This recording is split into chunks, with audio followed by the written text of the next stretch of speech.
Well, we all know our motto, and our motto is simple. We support those who support us.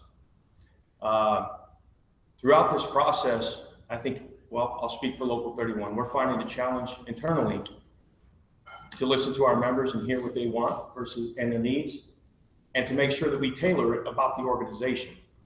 And so when you step up to the international level, we all know that politics is our lifeblood.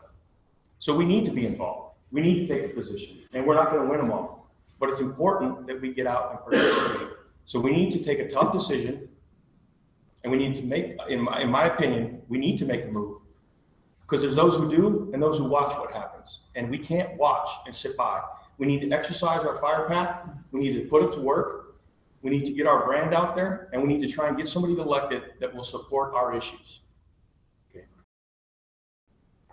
Well, I'm going to answer the first part of that to say, yes, we should. I learned from Al Whitehead, Harold Schaberger, that you need to step up and make big decisions. Early on, it was if you're not the biggest, which the International is not the biggest labor group, then you better be first.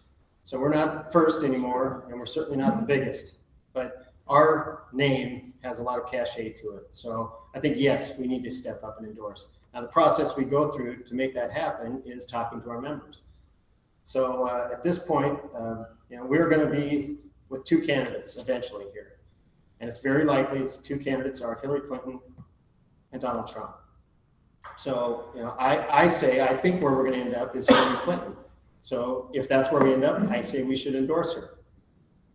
And that's based on our basket of issues for the International Association of Firefighters, and give that information to our members. I mean, we know that it's going to be, 40% of our members very likely are not going to be happy with that decision. But you have to give them the information about, here's this candidate, here's how they handle those issues, here's what they stood for, and here's the candidate that you may not like, but here's why this endorsement took place. Now, we're never going to tell anybody how to vote. We're going to give them the information. We're going to let them make their own decisions about that. But this is how, on the issues that impact us in our work lives, as firefighters, this is why this candidate needs to be endorsed and why the International has taken that step to endorse it. At this point, that decision, has been made by our executive board in the past, and it's very likely that decision now will be made by our convention, which, my second international convention was 1988, and the decision was made on the convention floor in 1988.